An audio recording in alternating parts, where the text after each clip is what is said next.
You're listening to the Chartographers.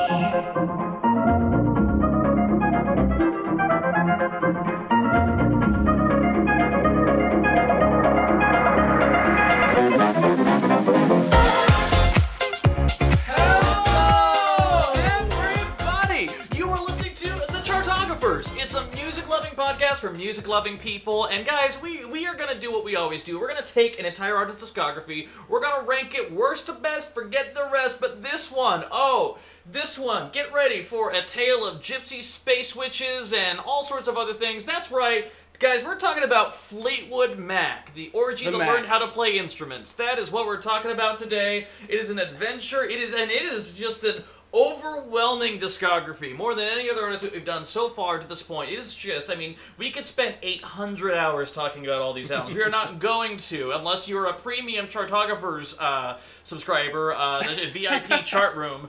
As you know, guys, it's $1,000 a month. It is worth it. Aside from that, though, we're going to go ahead and assess their discography, and there's so many ins and outs of how this British folk band turned into basically the arbiters of 70s California pop. How are we going to go through it? I'll tell you how we're going to go through it, because there's three amazing people here. The first one is me, Evan Sadi. You might know me as an editor at Pop Matters, definitely as the host of this podcast, which I take because you're listening to this podcast right now. How about that? The other thing we also have, of course, you know him, you love him, the co-creator of this podcast, Taran O'Reilly! Hello! How you doing, Taran? Welcome, everybody. Yeah! I'm great. I'm excited to do this. You've been pushing for this one for some time. You know, there's a reason for that. And we'll get there, but there's such a huge breadth of quality here, from the best music ever to the worst. And so we're going to talk about all of that, and it's going to be really excited. But one of the things here, and I'm so excited for our third guest here. This is the second time that we've called an O'Reilly into our podcast as well, with their deep resource of musical knowledge. You might know him as the founder of a theater company known as Left of Left Center. Guys, Taran's dad, Ned O'Reilly, is here live in the studio. Ned, how are you doing? What? I'm doing great. That's your introduction to the world? You know, because I've been listening to Fleetwood Mac for a long, long time. Okay, now before we do anything, we need to put a few qualifiers on here. Ned is wearing a Fleetwood Mac t-shirt into the studio. I'm not making this up. Ned, despite the fact that it's a podcast and purely in audio form, he did bring several vinyls of Fleetwood Mac into here. Yep. It is a fantastic time. So though there's so much history, there's so much sass that is going to be happening. But guys, listen. When was your first introduction to Fleetwood Mac? Old timer with the. It would have been 1975 when the album, sometimes called the White Album, but most commonly called Self-Titled, was released. I bought it on vinyl soon after it was released. Uh-huh. I was 16 at the time, so primo audience for that kind of thing. And there was a single already on the radio, Over My Head, which I liked. And they were about to release a second single, and I liked every track on the album, all that. We can talk more about that album later. Then you started going into the back ends, right? Yeah, and so I was set up for them right when they had. Well, and the one thing to note is that a lot of people will probably notice the length of this podcast before you clicked on it or downloaded it. It's not 800 hours, and the only reason is because Fleetwood Mac, it's one band, it's one name, but there's been so many different changes of parts in between. Yeah. The one constant being the drug-addled Muppet that is Mick Fleetwood throughout the entire time, but more importantly... And John McVie. He was not on the first album. Oh, forgive me. He played guest bass on a song or two, but he was still working on another project. This is how the format's going to be for the rest of the episode, I'm telling you right now. But legitimately... the first iteration was probably best known, and there's even a compilation out of the name of Peter Green's Fleetwood Mac, because Peter Green is actually a pretty decent songwriter. He wrote one of Santana's biggest hits ever in the form of Black Magic Woman. Right. It's a song he did that Santana later covered and took to the top of the charts all over the place. But that was his iteration of the band. They were very much kind of a bluesy, and they did but 4 albums with Peter Green, I want to say. Yeah, a solid amount. And he had a huge hit in Britain with Oh Well, which was known in America but wasn't a hit single. But it was a hit single and number 2 hit in the UK. But then after he left, then all of a sudden we had an introduction of other songwriters into the group, most notably in the form of Bob Welch and also Christy McVie. Christy McVie, who is probably, aside aside from Mick, one of the longest-running members of the Mac, as we're going to call it, the Big Mac.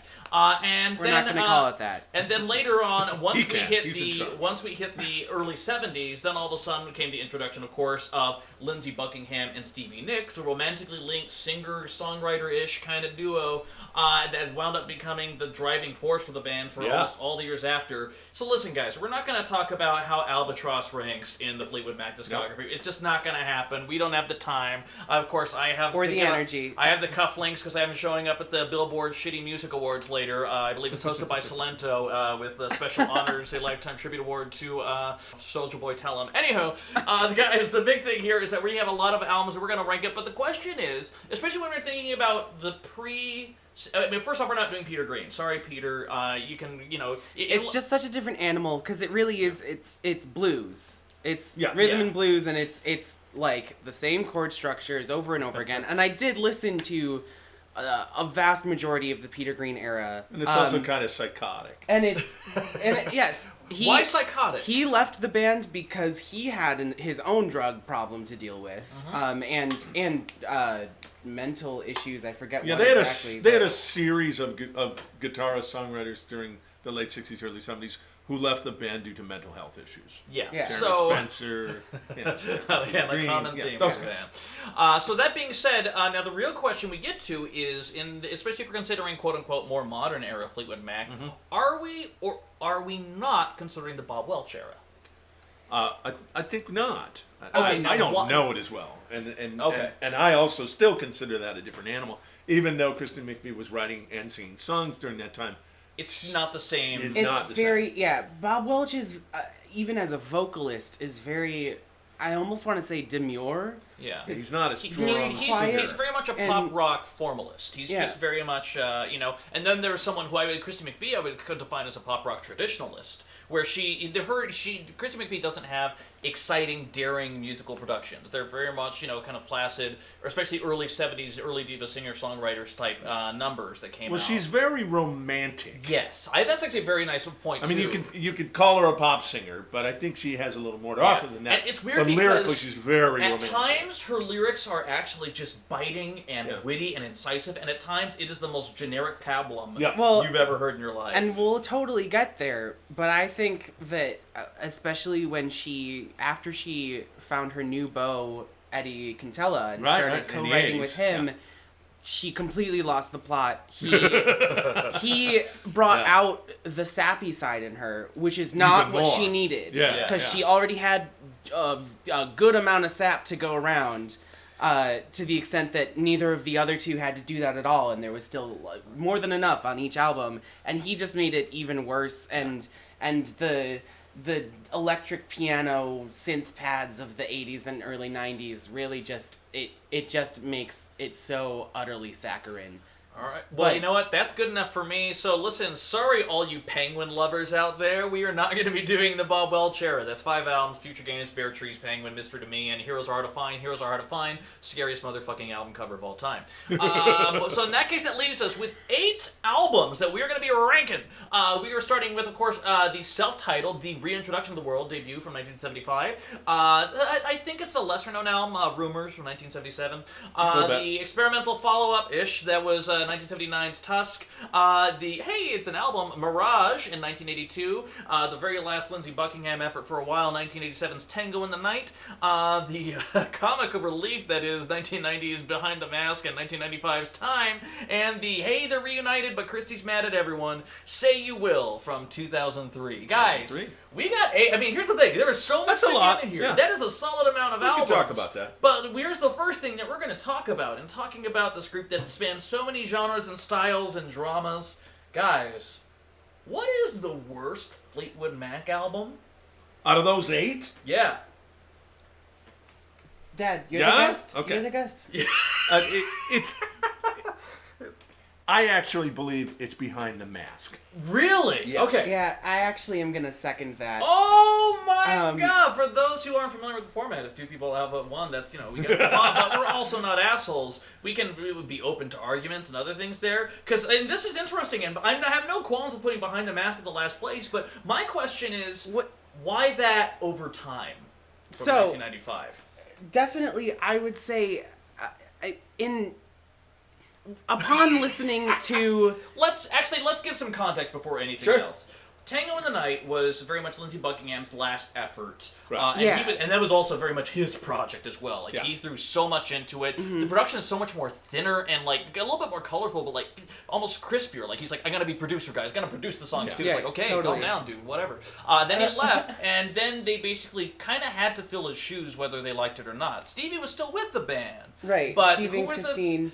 And so they hired Billy Burnett, and Rick Vito. They actually hired them right after Tango in the Night was finished because Lindsey Buckingham had declared he was not going to tour for that album. And then he changed his mind, toured anyway, and then quit. So that they had those guys lined up, already learning the music, and plugged them right in the band.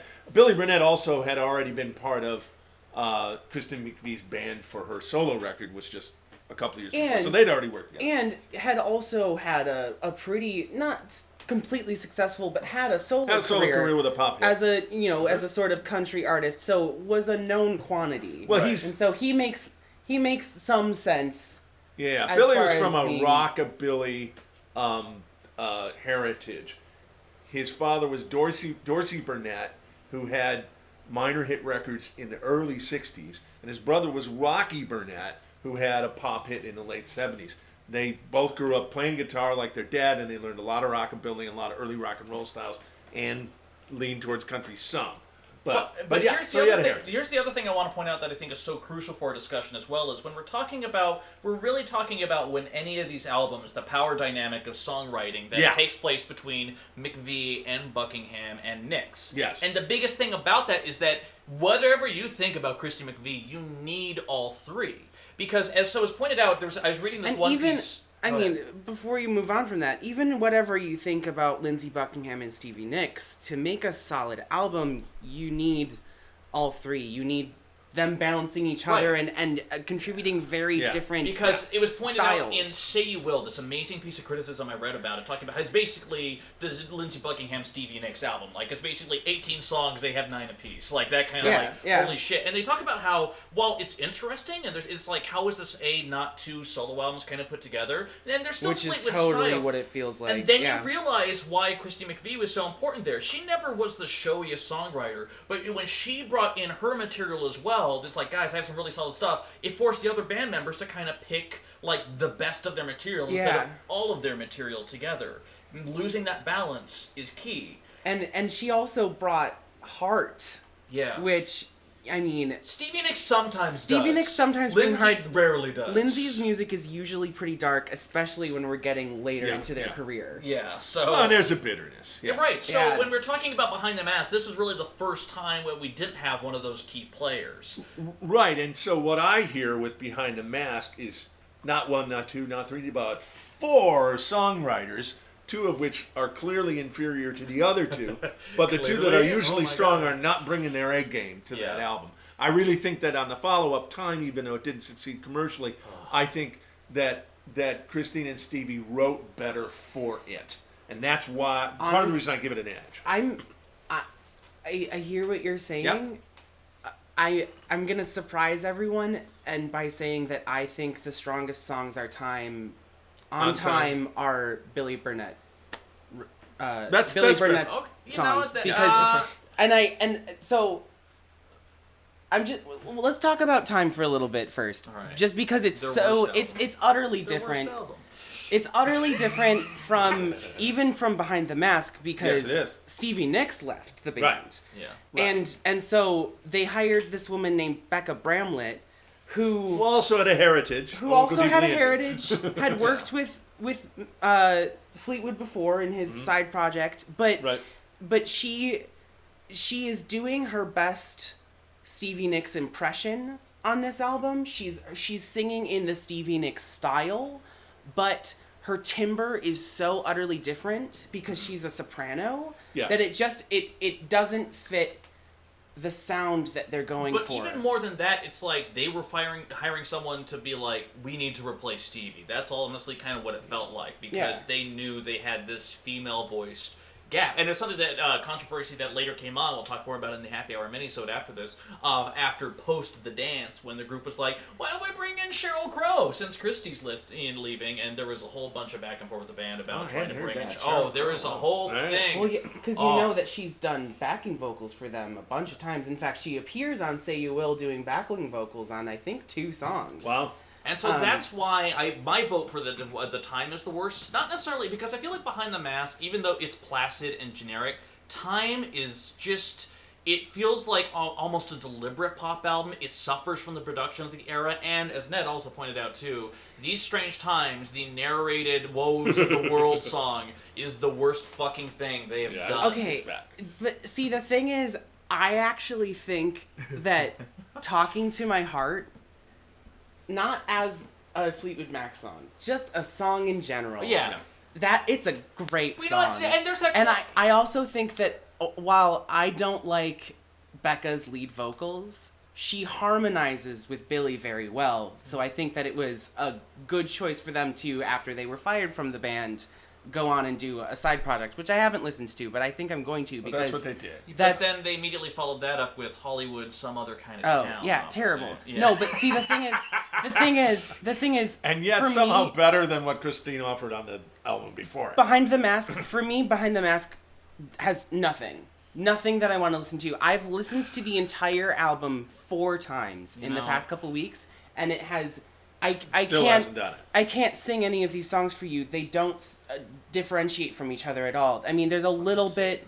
There's a couple songs on there that maybe. For me, the ultimate is Rick Vito's offering "Stand on the Rock," meaning what? Yeah. And that's how the song feels, listen, I'm not gonna... and it's how the effort of the whole album feels. This is one where I do think Time is the worst, but also if we're talking about Time and Behind the Mask in tandem with each other, this is not something I care about. So guys, they can be number 8 and 7. Let's lock right? it in. Let's put Behind the Mask from 1990 at number 8. But I also then immediately have to say, how can any album that's not Time be in the spot right after? I mean, I think we're in agreement. Yeah, Time is Time. that. Good, great, Yeah, guys. sure. Blaze it through For it. sure. Time has spent its time, and it's gonna spend more time at number. And then 7. and then it's a big jump to number All right. 6. Now, I would agree with that. Now, I'm not saying that I know Taran, my co-host and co-creator of this podcast, very well. But if I had to predict, of course not. If I had to predict what his pick for number 6 would be, and I'm just kind of getting the energies from the universe right now. Yeah, what would you predict, baby? I think you would guess you would put Mirage at number 6. You are correct. Oh, I'm so psychic.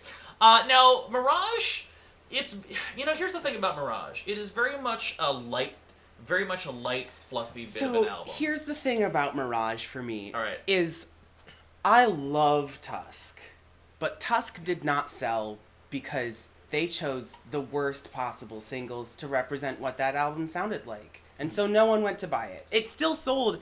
I mean, it was like 3 million. But Rumors was 21 million. So right, by modern standards, I mean, it Tusk sold, has stood the test of time very well. Right. Tusk People who didn't discover Fleetwood Mac till after they were done, and, who weren't even born like yourselves until after Behind the Mask was even released, I'm sorry, like you. Not like you. I'm pointing. I can't do that on a podcast, but anyway, like the point Taran, is, not like Evan. there are many avid listeners who didn't even know Fleetwood Mac until after they were pretty much finished with their heyday, and you can go back and say, "Oh yeah, Tusk is a great album," and you're right, and I've liked it since 1979, but in context of Mirage, what I'm trying to say is that after Tusk was considered a failure by the record label and by Mick Fleetwood, Mick Fleetwood and Lindsey Buckingham have both gone on record talking about how much they fought after that album came out.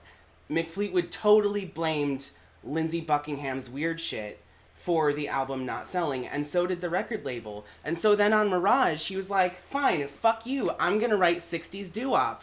Yep. I'm gonna do absolutely nothing interesting absolute pop on the entire album. He has what, 4 or 5 songs on there? He's got at least 5. Yeah. And still has the and most. none of them do anything for me. So with that being said, and then you're looking at even the Stevie and Christine songs aren't great. I think Love and Store is like an okay opener. That's Gypsy is catchy. And Gypsy is catchy, but that's all it has going for it, is that it's catchy.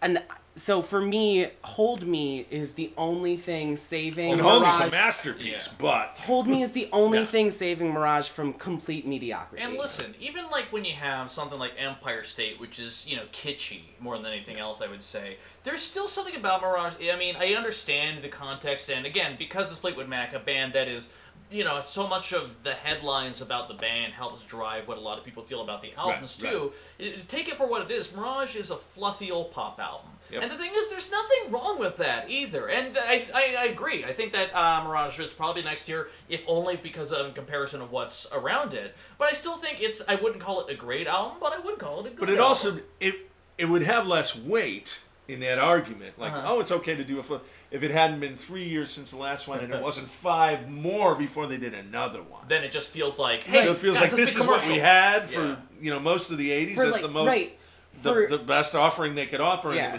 And also, if you knew what Stevie Nicks was doing at the time, it was clear, she doesn't want the band anymore. She's got this really huge solo career. I mean, it's putting all of her best efforts there. You said Belladonna was 1981? Yeah, Belladonna was right before it. So before she this, was killing the fucking right before this, like, cutesy pop album came out, Stevie Nicks put out Edge of 17, one of the best rock songs of all time. Mm-hmm. Wow. And I'll call it one of the best best rock songs of the 80s. I'll give you that. Okay. Ned's qualifier. No, that's your opinion. That's mine. Go ahead. Taran, put out Edge of 17. But so then, especially when if you're putting this in context of what else she was doing at the time, you look at her Gypsy and her That's All Right and her Straight Back. Ooh, and you're just like, those are dull songs. This is like, this is what you didn't want to put on your solo record. I mean, basically, yeah. So, all right. So I think we're in agreement then. We can go Mirage ahead and is Mirage over here. Mirage but now shit gets real, guys, because now we're in that tough place. We are down to the self-titled from 1975, Rumors from 77, from Tusk from 79, Tango in the Night from 87, and Say You Will from 2003. Now, I think I have an idea, but Ned. What? Just goddamn it. What would you put at number 5? Well, I'm torn on this, but by the time I end this rant, I'll give you a decision. The reason I'm torn is I think Tango in the Night is very dated sound-wise. Sonically, it's settled very sonically. And in the late 80s, yes. There's stuff on there I don't really need to hear. Taran said earlier Family the Man. Eddie Cantella factor is very much there. Christine McVie's songs are all co-written with Eddie. And also Lindsay, I believe at the time, would have rather been doing another solo album, but he was pouring his best energy into this instead. So he wrote some good songs, and the songwriting's better than Mirage, for sure.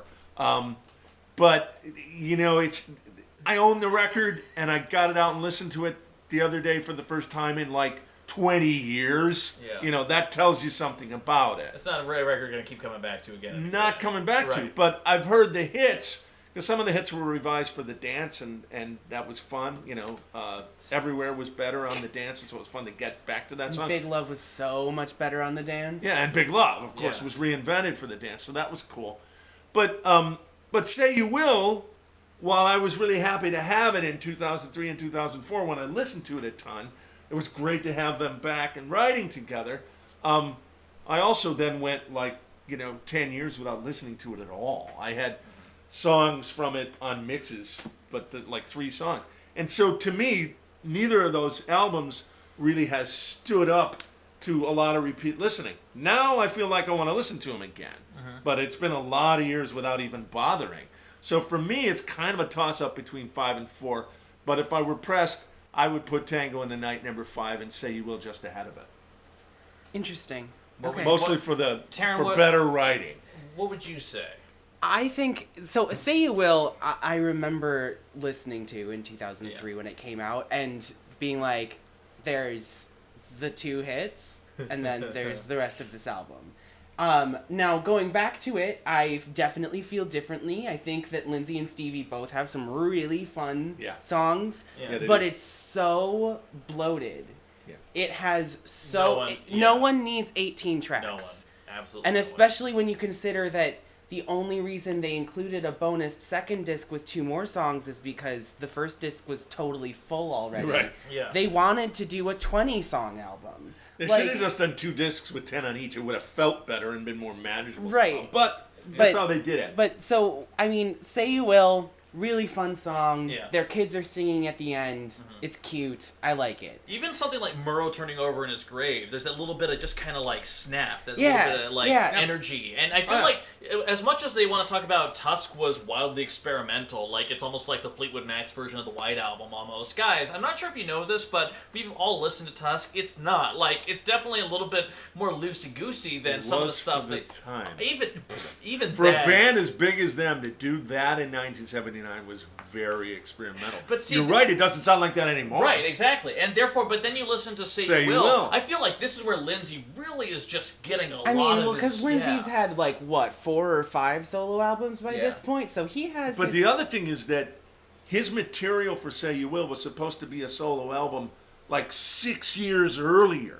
Some of that stuff was recorded in 95 and 97. Yeah. By the time they did... You remember Bleed to Love Her is on the dance. Yeah. And it was fully realized. Yeah. We get basically the same version, just re-recorded in the studio. For Say You Will, 5 years later. Yeah. Most of his songs were ready that early. And so he was ready to do a song, which also explains why the album is so long. It was like, well, I have all these songs. Stevie, can you write that many? And that's kind of what happened. Is then she took the challenge and wrote out that many songs. But then again, when you have like kind of the nervy acoustic energy that's like a Red Rover, or you even have something like Bleed to Love Her and Everybody Finds Out. Like, those are, I mean, I really feel like those are, even if they're not perfect, ideal songs, they're still, they cackle with a different type of energy. Yeah, those, actually, Everybody Finds Out is a song that I have been playing the fuck out of the past in the past week. Yeah. And also, what was the other one? Oh, Smile at You. Yeah! Smile at You is a great song, totally hidden in the midst of a bunch of crap. But we haven't even mentioned, for me, the best song on the album, and the reason it's a better album than Tango in the Night, which is Miranda. Yeah! Which for me is one of the 3 or 4 best songs that Lindsey Buckingham ever wrote. And see, for my listening habits at that time, I listened a lot to WXRT, and that's the song they played. They didn't play the 2 hits, Peacemaker and Say You Will. They played Miranda. They keyed on it right away. Well, and so it was basically a hit for me, because this radio station I listened to played it many times a week. I didn't know that. I remember loving Miranda in the 2000s. But that was part of why we discovered Fleetwood Mac. WXRT turned me on to it, and I said, well, this is... Yeah, and it's the best song So, on the record. For me, though, you also have the problem of, for like, Red Rover, and then I want to say it's Say Goodbye. Yes. At the end, he's doing such incredibly complicated... Like almost like cut off, it feels like. Right. You can't follow the beat. It's like it's almost like the vocal line is what keeps those songs together. It's like because the ridiculous. Rest of it's so nervy. It's overly syncopated, and those are the ways that he's experimental on that record. Right. Yeah. But see, I can't listen to those songs because there's just no way to. Okay. It makes me anxious. Then how do you feel about Come? Which terrible. Is terrible. What is it, a 9 minute? Is it 7 or 9? No, it's like 5.5. No, it's 5.5. It's longer than that. But anyway, as long as it feels longer than that. But you're saying you're not necessarily in the same vein of putting Tango at the Night. Right. So what I'm doing, because I do really like a lot of parts on Say You Will, but it's too long. It's way too long, and it's really inconsistent. It's really divisive for me. I either really like it, or I really don't like the songs, and they feel boring. Also, I want to point out, I forget which 2 songs it is. I want to say it's Illume and Destiny Rules. Yeah. No, Illume and Destiny Rules. At the end of Stevie recycles a lyric. Oh, yeah. The city glittering like a gold snake in the night. It's in both songs. It's in both songs. It's the same goddamn lyric. Yeah. She's just like that inventive, and no one stopped them from doing that, but it's like the same couplet appears in both, and I can't forgive that. But how about this thought, then? Might we have been okay with an 18-song album if 5 of the songs were Christine McVie? Yes. Or 6. Yeah. They each had 6. Yeah. I mean, as talked then about we would have been before, okay, because we waited so many years for them to come back together. They gave us something big. Yeah. That would have been okay. Yeah, and but she nine would have each also- for the two writers was too many. And listen, Mick, I'm sure was happy as hell that their two fledgling superstars were back in the fold for the first time. So he's like, "Yeah, write all the songs. Sure, go ahead. That's not a problem." Right. He was like, "I'll produce whatever you guys need." But because they had free reign, they didn't have someone like Christy McVie that there was that competition that let's all bring our best songs to the table. It's just like, we get to do whatever we want. Sure, here's a bunch of songs. Well, the other thing is that for any given album, recording 18 or 20 songs is pretty common. You don't include them all. Right. You don't Right. conclude them all, Right. especially when you decide that you're gonna write a new song about 9/11 and recycle one of your lyrics. Yeah. Like, that made me so mad. But then again, there's some people that will say that Tango in the Night. There's some people that point out there's like songs like Caroline is like really great, and I disagree highly with that, especially when you repeat this chorus like 50 times as you kind of roll out into the end of the song. Some Like songs do that. There's some moments. There's some solid moments on Tango in the Night. Mystified, I actually kind of like a bit. What? Yeah. Oh, Taran. Oh, he's vomiting. hey, this is Mystified is the beginning of Christine just Downfall. recording Losing it. shit. Just absolute shit. And so, but I have actually, in my recent years of accepting 80s production into my life, Yeah, which is tough. That's been a big. And you don't have I- to do that. Yeah. but I actually think that the original version of Big Love is really fun. I is. fell in love with the version on the dance first, Good. but the version of Big Love on Tango of the Night is really interesting. It's fascinating. Nothing else sounded like that, even in the 80s. No, Right. it didn't. You know, Lindsay was Nope. doing his weird shit, and He that's was. what we come to Fleetwood Mac for at this point, if you're a real big fan. And I also think Tango in the Night, the song, the title track, Yeah. is pretty fun. It's very dark. It does some really weird things structure-wise, but I really enjoy listening to it. But you get to the end, then if we're Tango in the Night, Christine does record Everywhere.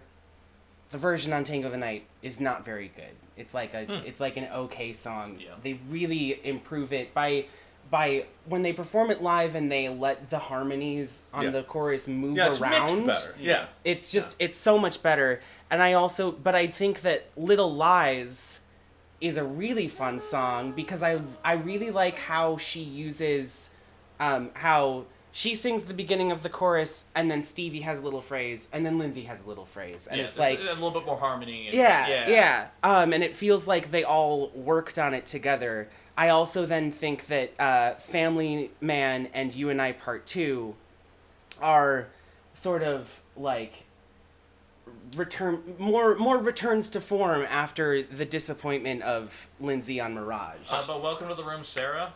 I mean, It's a nothing song. it's a nothing little song. It's a nothing song. But I want to say that When I See You Again is a very sweet song, and I had it on a mix for years, so it's one of my favorites from the album. It's basically Stevie acoustic with a little bit of Lindsay echoing here and there, and it's really effective for me, and much more sincere than a lot of the other stuff on the album. But for me, the most listenable track, and the one I go to the most, is Seven Wonders. Yeah. Love it. Well, then Totally works for me. Well, I think we're at an interesting impasse then, because my vote would be to have Tango in the Night at number 5, but Taran seems to want to put Say You Will at number 5, correct? Yes? Potentially? Yeah. All right, in that case, Wait, so that my leaves vote it was as... Tango then, in the Night so at you number guys 5. win. So Tango in the Night is at number 5. That is... Listen, these are not hard victories to have here. But then comes the real question, though, Taran.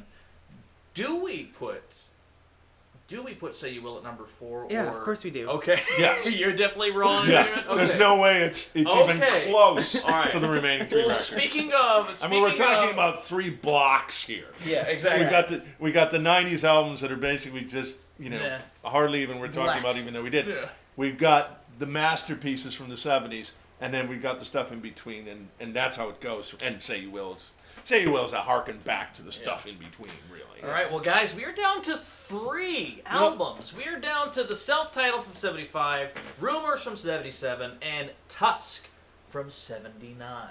And I'm surprised I have some leeway here. Number 1 is unquestionable in my mind, but But 2 we're and not 3 talking I'm about not number decided. 1. We're not 2 and 3 I'm number not decided yet. Same. Yeah. I'm not. So that'll be good. All right, so in that case, guys, just if you had, just right now with anything, this isn't a No, binding we vote. can't pick. You decide. What's number 3? And then we'll argue with you. So listen, here's the thing. It's tight. My vote is Tusk. And I feel like that's very much kind of a predictable thing to say. But Tusk, let's talk about it for a little bit because, this is very much, again, following the gigantic, they didn't even expect it, success of Rumors, which very much built off of the success of the self-titled. They didn't know what to do. They're like, after it gets this big, what the fuck do you do? Hence the they weren't even sure they continue as a band. Right, exactly. You know? I mean, like, at the peak of their popularity, they were really questioning, which is why Lindsey Buckingham was like, guys, we need to, I'll take the reins if necessary. People were okay. Well, go ahead. And part of why he took the reins is that they were all doing coke all day. All 5 of them were doing cocaine all day and were still fighting, even after cocaine the success. Makes you angry? Is that what you're saying? It does. Weird, incredibly. All right. And so, if I remember correctly, I read that while they were working on Tusk, Stevie and Christine got their own apartments in a separate building next to each other so they could hang out and like be a support network for each other while they were fighting with their exes in the band in the recording studio, which is why Tusk really feels like 3 solo artists, even more so than the 2 before. And then I think it sort of, then that was, even though they like Tusk, they wanted to change the formula after because it wasn't a success. They still, from that point on, and then they started making solo releases. They really behaved like 3 solo artists who knew that they needed each other for their biggest successes. Yeah. And they had so, a few here, They had Sarah. They had, what was that other one? Well, Tusk was the initial single. Yes, that's... Yeah, somehow the kids aren't going around using Tusk as the ringtones these days. Are you saying you don't like the song Tusk? It's fine. It's just was still such a misnomer of a single. That's the right. No, it's. Yeah. I think we can all agree it was a terrible single, but it's an incredible song. Oh, no, I'm not going to agree with that. Yeah. You thought it was a brilliant single? Yes, because no one expected it. The DJs didn't know what to do with it. They said, we think this is Fleetwood Mac. It was really like that. It says it on the label. But I think it's a brilliant song. I performed it live with karaoke, and it's really fun to sing. But the other thing... Coming up to the stage for another 7 minutes, guys. Right. Ned O'Reilly. It's not that long. It's actually under 4. Yeah, I know. But, Yeah, right. No, he's going to stay up for 7 minutes, guys. We can't prevent it at the karaoke. I would agree that it was not a good choice as a single. Right.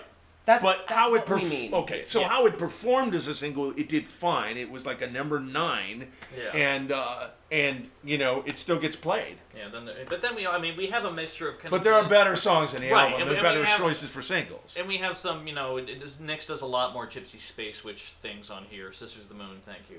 Well, here's what I would say about why I would agree with you for Tusk as the 3rd album is that it has filler. Mm-hmm. It has. That's true. Several songs that you could cut and not miss them, whereas the 2 records before it had 0 of those, in my opinion. So that's why I put Tusk 3rd. Is that Lindsey Buckingham did too many songs. So the women had the right number each, and Lindsey had 9 of the 20 songs, and that's 3 too many. And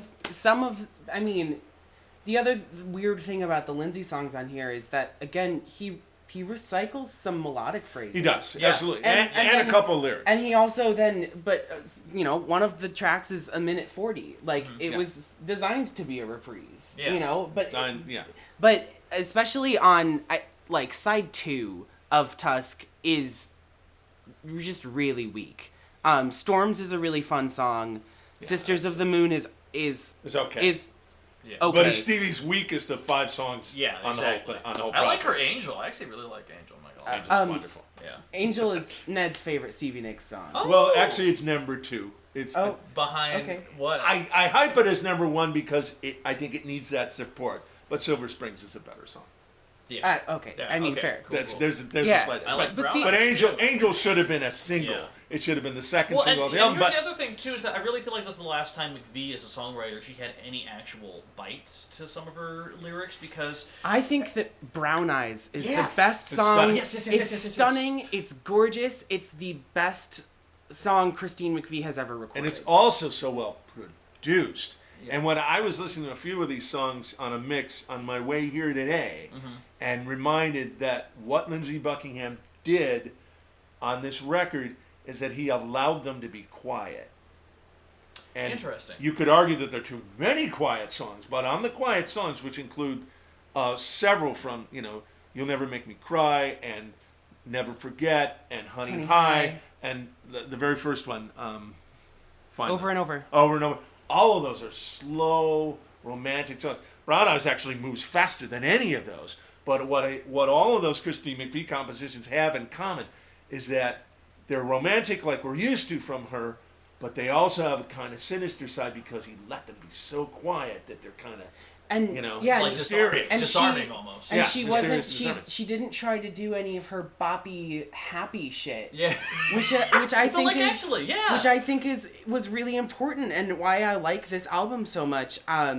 I think that Never Forget is a really fun, nostalgia kind of Especially song. for an ender. It's a great song to end. It's a great song to end, especially this record on, after you have the insanity of Tusk right before it. Yeah. Which I also...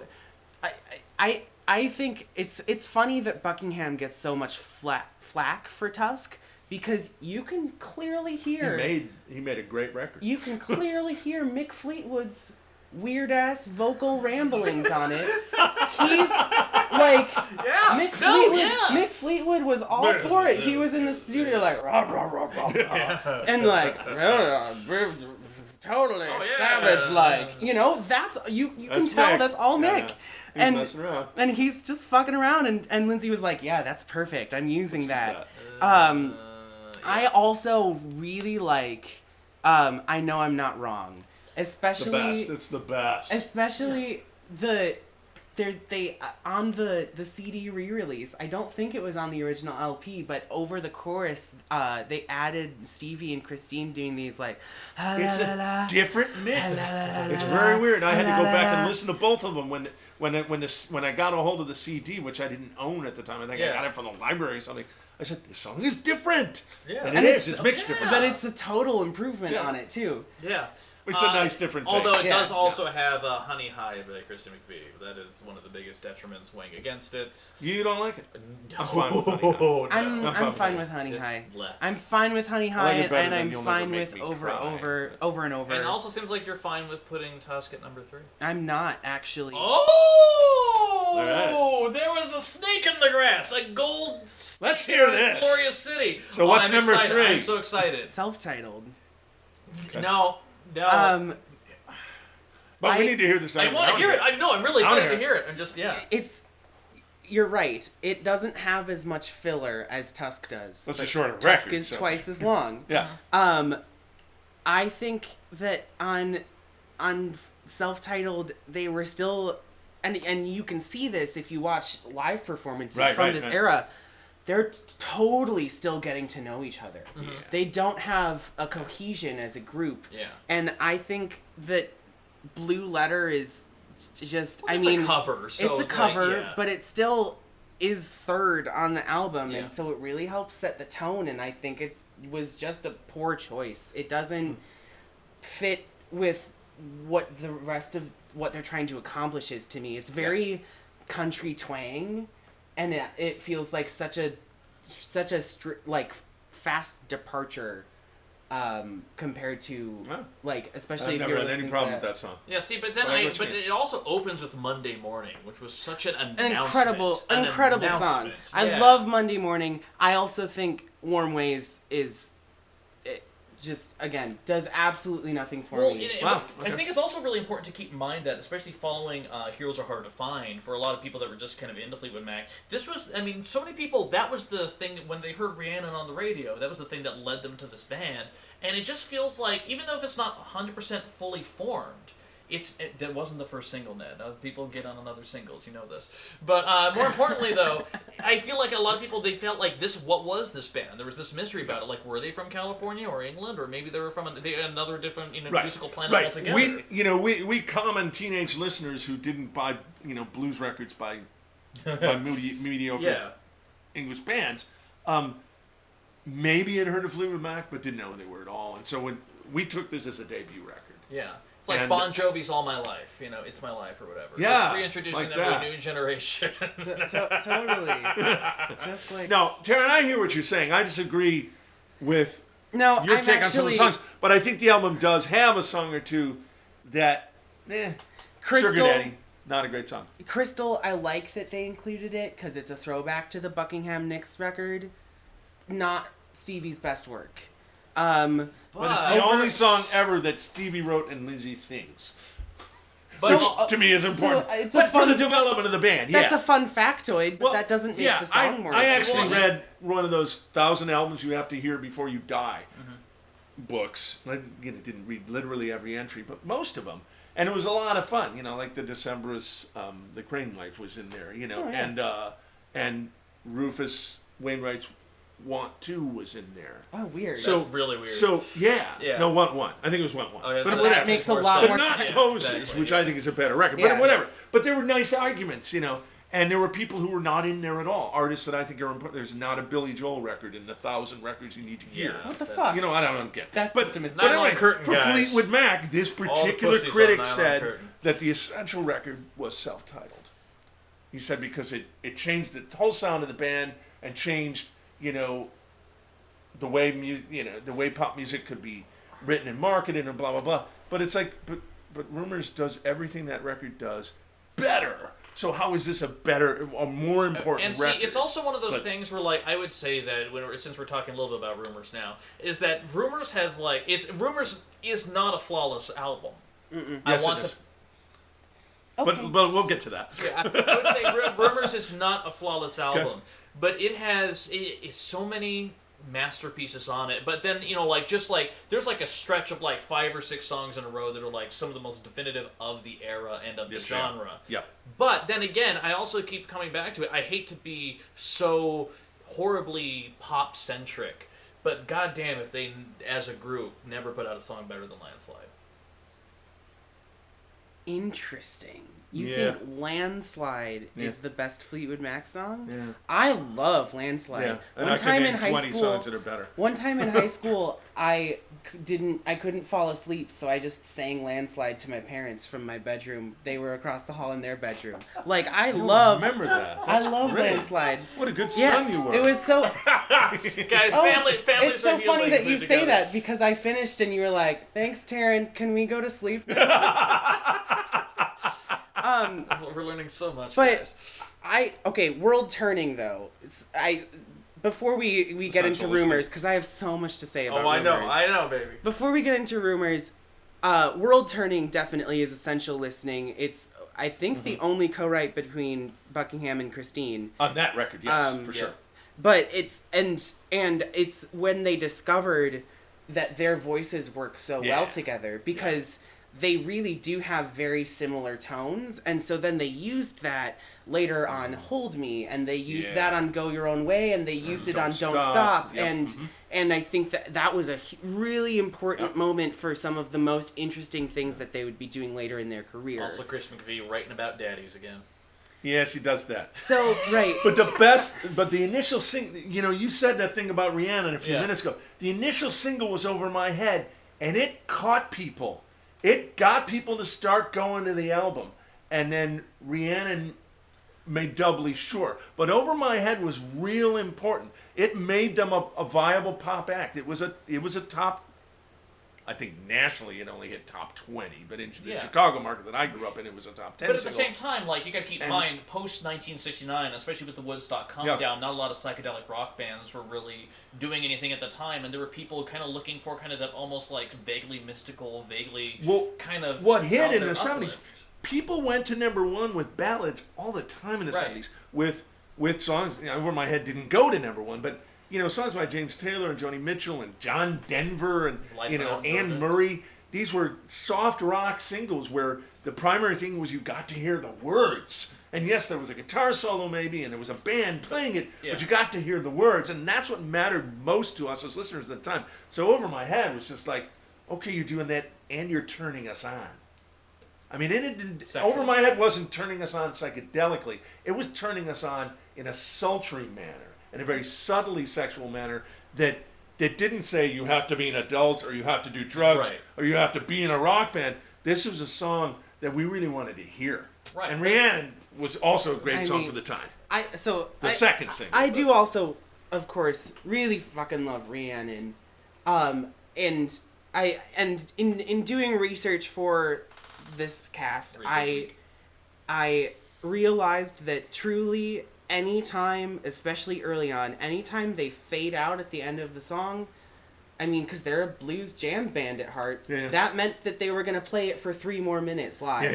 And I, to a certain degree, am really disappointed that the original recording of Rhiannon is not 7 minutes long.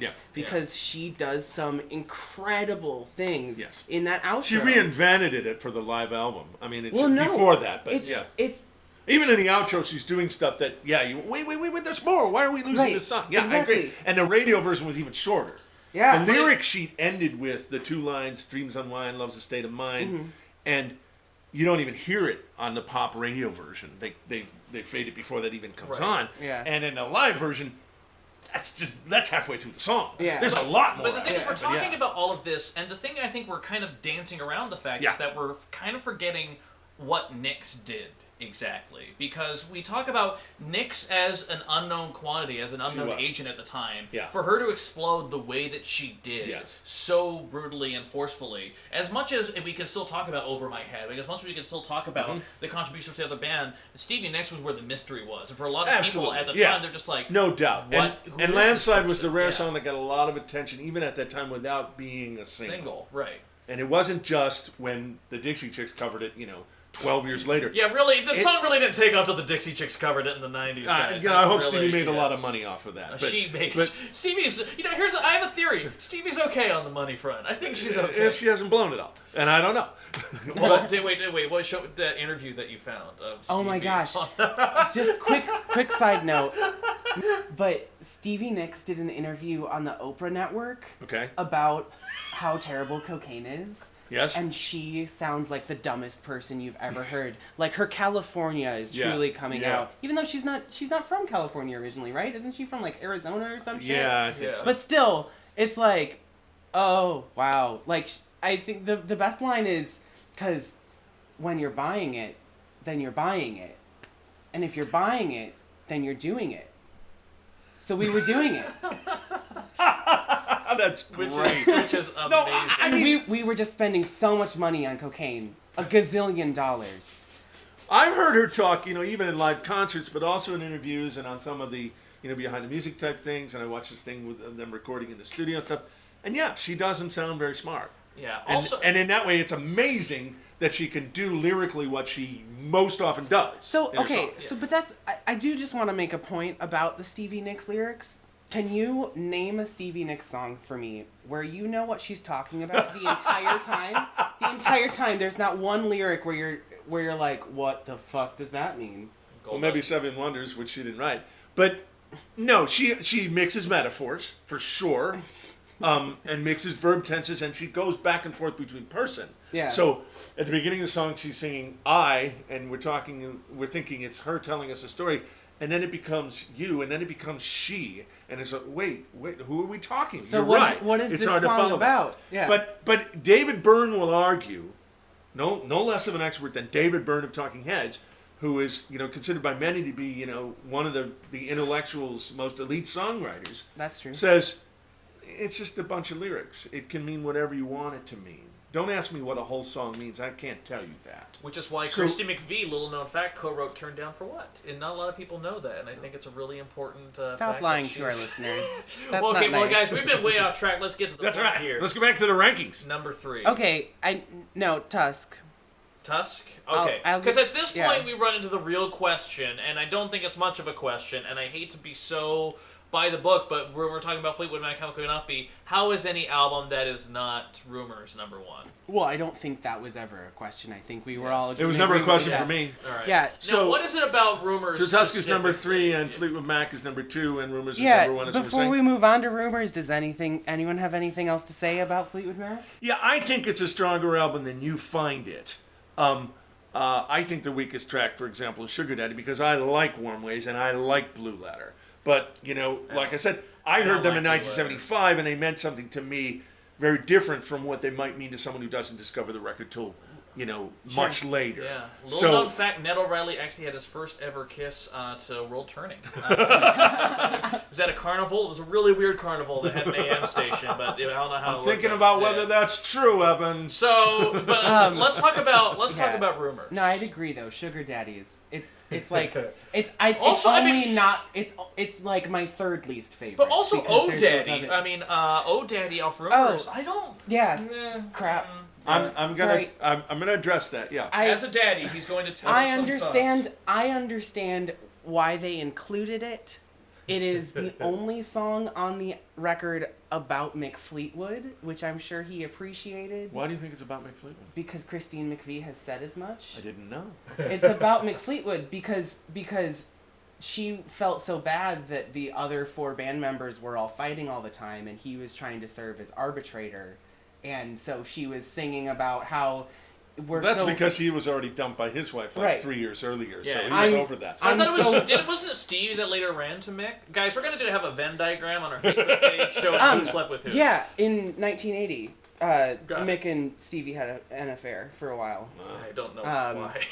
Because cocaine. No, sorry. Right. Actually, she actually says as much in the Oprah interview. She says if we hadn't been really high on cocaine and the last 2 at a party, that affair never would have happened, and it only brought pain to everyone. That's amazing. But rumors. I mean, let's talk about Dreams. Let's talk about Don't Stop. Let's talk about Go Your Own Way. I mean, let's talk about all of it. Let's just go through the. Let's talk about through the record. Okay, but here's my hot take. I'm going to be delivering right now. Hot take. Not a fan of Songbird. Fair enough. Songbird took me a long time. Okay. Songbird, when I was first getting into Rumors, I mean, I'm just gonna say for our listeners, Rumors is my second favorite album of all time. Of all time. All time. Behind the posters.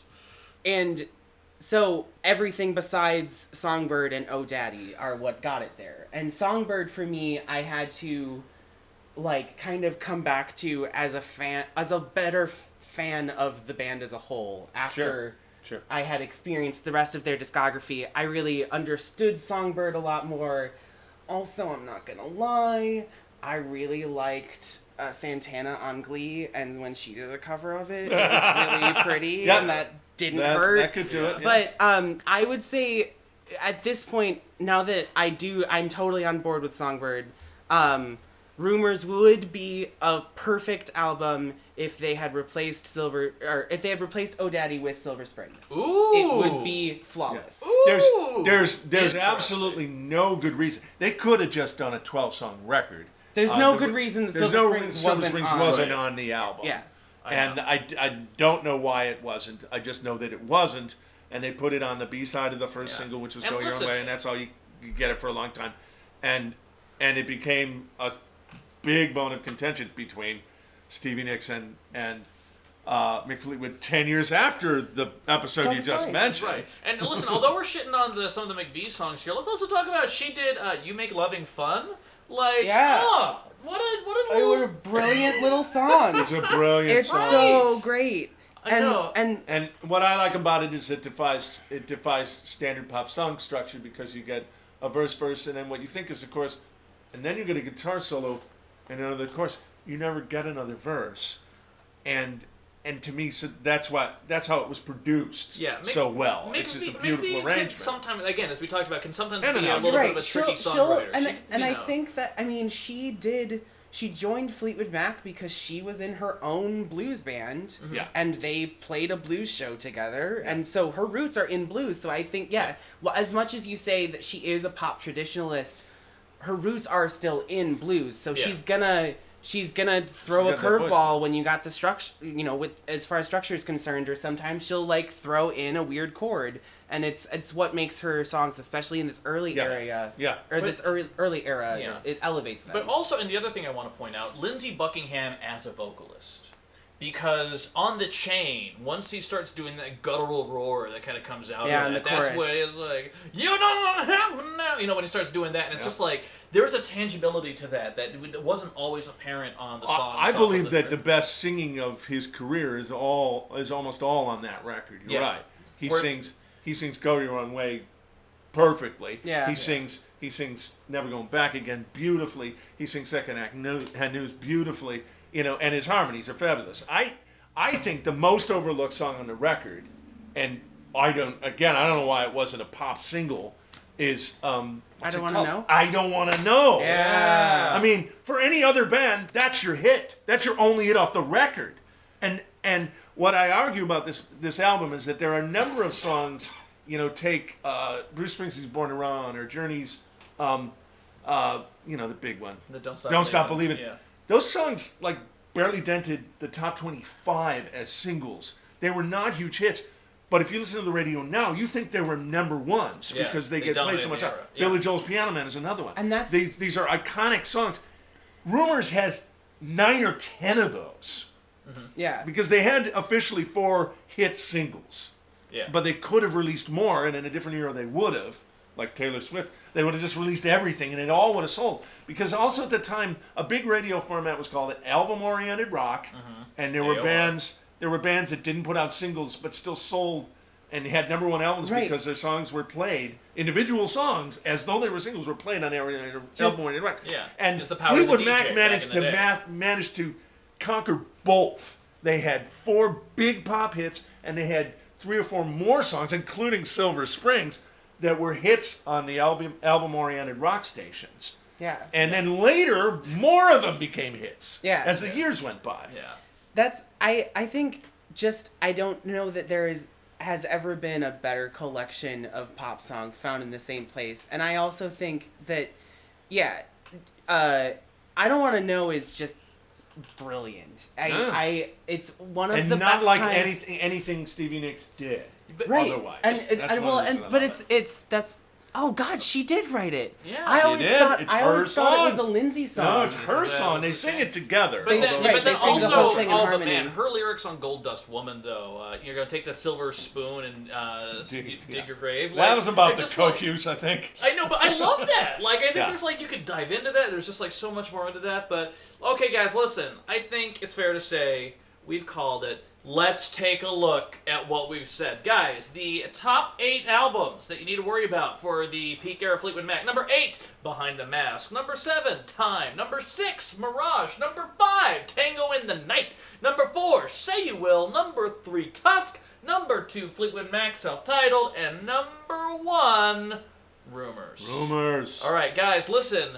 This is a hell of a ranking, but as you can tell, we have a lot more we need to say. There's so much more to get out there. Sure. And we were saving that for the Happy Hour minisode, which is right after this. But in the meantime, guys, Ned, thank you for being here, showing up. Yeah. Ask me to talk about one of my favorite bands ever, you know, for an hour with people I like. Yeah. Thank you for imparting your old man knowledge on us, on us youngins, us chickens. Exactly. I'm happy to put it in a context. See, you're a link to the past. That's what you're good for. Taran, thank you as always. Yeah. I'm glad you got to talk about one of your favorite albums too, which yeah. is fantastic. So guys, listen to the Happy Hour Minisode. There's so much more. Like us on the Facebook because it's an amazing page and I want other people to respond to it. Yeah. Let us know your listing. And find us on iTunes. We're on Google Play. We're on SoundCloud. Oh my God. Yeah, I hope you're listening to it on one of those formats. But in the meantime, we're going to go ahead and get ready for a happy hour. In the meantime, keep on listening because you know there will be. Have a good one. Bye.